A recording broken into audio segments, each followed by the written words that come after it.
Un sindicato de funcionarios de prisiones se manifestaba ayer martes frente a la sede del PSOE en la calle Ferraz de Madrid para intentar dar visibilidad a su oposición, entre otras cosas, al acuerdo de reclasificación de centros penitenciarios, a la no equiparación salarial entre funcionarios de prisiones de diferentes partes de España y en protesta porque a estos funcionarios no se les acaba de conceder el estatuto de agente de la autoridad, pese al evidente riesgo que sufren por tratar a diario con delincuentes. Para analizar en detalle estas cuestiones tenemos comunicación con Montse Valcárcel, coordinadora nacional del Sindicato de Funcionarios de Prisiones Tu abandono me puede matar. Doña Montse, muy buenos días. Muy buenos días, ¿cómo estamos, Javier? Cuénteme, ¿en qué consiste eso de la reclasificación de centros penitenciarios y por qué se oponen a la misma? Vamos a ver. No exactamente nos oponemos a la misma, pero mira, la reclasificación de los centros penitenciarios ha consistido en los 9 centros, las 9 categorías de centros que existían a nivel nacional, convertirlas en 3. ¿Por qué? Porque lo han decidido ellos, porque empezó a circular un mantra que a base de repetir, pues la gente se creyó. Y es que si no había reclasificación de los centros penitenciarios no podía haber subida salarial, cosa que es absolutamente absurda.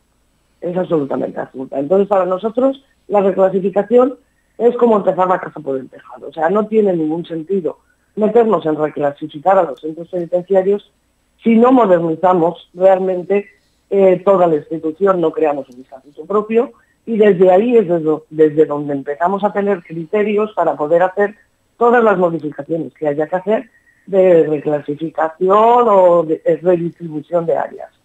Entonces, simplemente ellos dijeron que se necesitaba hacer la reclasificación porque era la única manera de que el gobierno diera la subida. Eso es lo que se dedicaron a decir los sindicatos y eso es lo que han hecho al final. Hacer una reclasificación en función de unos criterios que ellos han considerado objetivos, que evidentemente para nosotros son totalmente subjetivos, y han convertido las 9 clases de centros penitenciarios que existían pues en 3 clases. Lo que ha molestado porque hay mucha gente que considera que no está metido en el centro correspondiente ni en la categoría correspondiente. Y señora Valcárcel, ¿cuándo se pondrá fin a que los funcionarios de prisiones de determinadas partes de España cobren menos que otros? Pues mira, la solución es muy sencilla, cuando haya voluntad política. Yeah. El ejemplo claro lo tenemos con las fuerzas y cuerpos de seguridad del Estado. Los policías nacionales y la Guardia Civil, dependientes del mismo ministerio que nosotros, del Ministerio del Interior, cobraban mucho menos que sus homólogos catalanes. Cuando los políticos se pusieron de acuerdo y decidieron hacer la equiparación, se firmó la equiparación y nuestros compañeros consiguieron esa subida y empezaron a cobrar lo mismo que Cataluña, que están en ello todavía, también hay que recordarlo, todo nuestro apoyo para ellos. Y cuando a los señores políticos les dé la gana, pues entonces nos subirán a nosotros también la parte correspondiente, porque evidentemente a un mismo trabajo le corresponde el mismo sueldo. Es absolutamente inconcebible que estemos cobrando unos 450 euros menos que por realizar el mismo trabajo que los funcionarios de Cataluña. A ver si me aclara una duda que tengo. Estamos en pleno siglo XXI, en plena era de la información. ¿Por qué no se tiene en cuenta el personal de informática en los centros penitenciarios? Pues mira, paradójicamente el acuerdo que han firmado los sindicatos generalistas con la administración se llama el acuerdo del siglo XXI. Y resulta que en ese acuerdo del siglo XXI precisamente se han dejado olvidados a un montón de profesionales o los han encuadrado en áreas que no les corresponde. Entre ellos son los informáticos, que los consideran digamos, parte del área de oficinas cuando están en contacto con los internos, porque todos sabemos que todas las medidas telemáticas de control y vigilancia de los internos que salen en tercer grado lo hacen ellos. O sea que contacto con los internos tienen, y sin embargo los han metido como en un área administrativa, como si nunca estuvieran en contacto con ellos. Pero es que lo mismo ha sucedido con los funcionarios de área mixta, quienes también les consideran que no están en contacto con los internos cuando están diariamente y continuamente en contacto con los internos. Este acuerdo del siglo XXI también se ha olvidado de la entidad de trabajos penitenciarios y formación para el empleo, porque tampoco considera que tengan que tener una subida. En fin, el acuerdo del siglo XXI no ha sido acuerdo del siglo XXI. Esto ha sido un papel que les han puesto por delante a los sindicatos que han firmado sin tener en cuenta lo que significaba para las plantillas. De ahí el descontento y de ahí la manifestación de Madrid de ayer, que fue un éxito rotundo. La policía habla de 3.500, nosotros hablamos de los 4.500 funcionarios que salimos a la calle a decirle al gobierno que no estábamos de acuerdo y a los sindicatos que tampoco estábamos de acuerdo. Porque para nosotros son unos tecnócratas que ellos sentados en su despacho, sin tener ningún conocimiento de la realidad penitenciaria, se dedican a firmar unas cosas que no tienen ningún sentido porque no son conscientes de cuál es la realidad del centro ni del trabajo que realizamos cada uno de los profesionales penitenciarios que intervenimos en todos los ámbitos y todas las áreas. Entonces de ahí el descontento y de ahí el que ayer acudieran funcionarios de toda España, desde La Coruña, los puertos, Almería, pasando toda la noche en carretera para decirles a Marlaska y a Ortiz y a los sindicatos que ese no es nuestro acuerdo. Desde luego, ellos tendrán las mesas y las negociaciones, pero la calle es nuestra. Y ayer se demostró que los funcionarios de a pie no estamos de acuerdo con las líneas que están siguiendo ni el gobierno ni los sindicatos. ¿Y qué me dice del personal sanitario penitenciario? ¿Sigue teniendo también problemas que están desatendidos? Pues mira, es otro área olvidada. Resulta que, a pesar de que ellos mismos consideran que los médicos están en contacto permanente con los internos, evidentemente, un médico está en contacto directo con el interno porque lo tiene que atender, diagnosticar, curar, que tienen agresiones, porque a los médicos y a los enfermeros y a los auxiliares de clínica en prisiones también se les agrede. Bueno, pues a pesar de ello, la subida que han firmado y han pactado es inferior a los funcionarios, por ejemplo, de vigilancia interior. Entonces, ¿cuál es la necesidad? ¿Cuál es la necesidad y la pertinencia de crear estas diferencias y este enfrentamiento entre compañeros? ¿Por qué no se han planteado una subida lineal para todos los funcionarios y hubiéramos acabado antes y estaríamos todos contentos? Los médicos, aparte de esta subida, que es ridícula para ellos, porque para nosotros debería ser la misma para todos, lo repetimos desde nuestro sindicato de abandono me puede notar, que además tiene unas carencias que la propia Secretaría admite. Es que faltan muchísimas plazas de médicos por cubrir y de ATS y de auxiliares. Entonces, no hay psiquiatras, no hay transferencia de sanitarios a pesar de estar firmadas con las comunidades, cobran muchísimo menos que un médico de la calle, porque un médico de familia tiene que cobrar más un médico funcionario de prisiones. Pues son cosas absurdas que se siguen manteniendo porque seguimos anclados en 1979 en la ley orgánica y no les da la gana hacer una reforma. La cacareada ley de cuerpos que iban a sacar antes de que acabara la legislatura se ha quedado en nada. Si no hay un acuerdo, un marco legal donde podamos realizar una modernización de los puestos de trabajo y de todo, pues evidentemente es que es ingobernable. Entonces lo que hacen son parches, acuerdos, parités y acuerdos deficientes e insuficientes.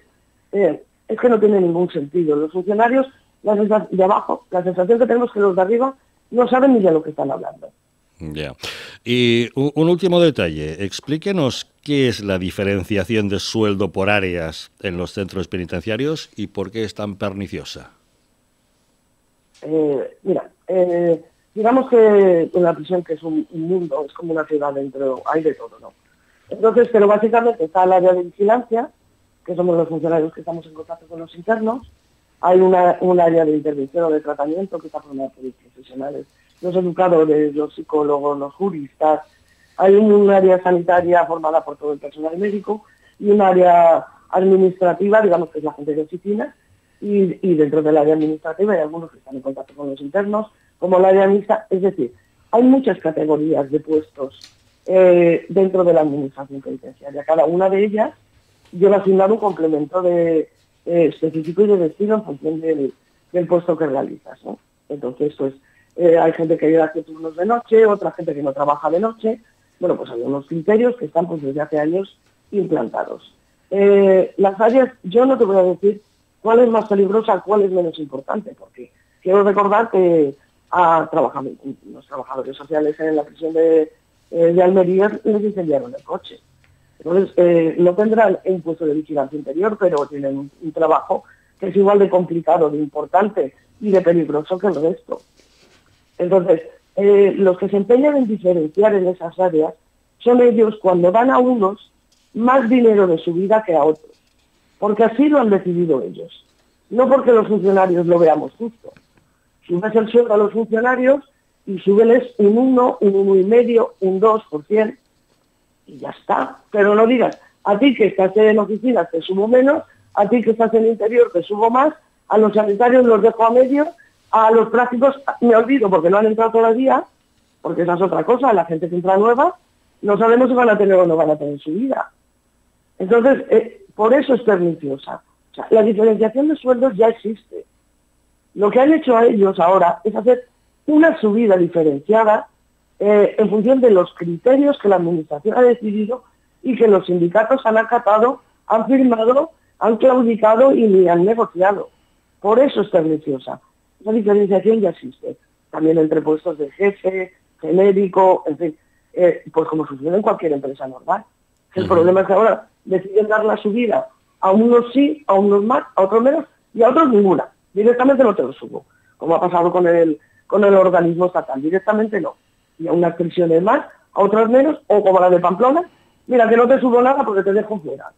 Yeah. Entonces, ese es el descontento.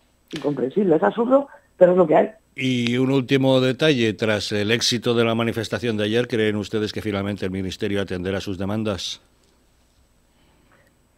Ya no nos creemos nada. Marlaska nos ha mentido en sede parlamentaria desde que llegó. Te voy a poner un ejemplo. En el año 2020, o sea, hace 3 años, el propio PSOE presentó una proposición de ley para hacernos agentes de autoridad, que no cuesta un duro, es voluntad política. Bueno, pues desde el 2020 ha pedido 35 veces ampliación de plazo para enmiendas, con lo cual sigue sin votarse en el Congreso. Entonces, si no son capaces de dotarnos de agente de autoridad, que es algo básico, ¿cómo nos creemos que vayan a hacer algo más? El acuerdo que han firmado lo han firmado a 3 años.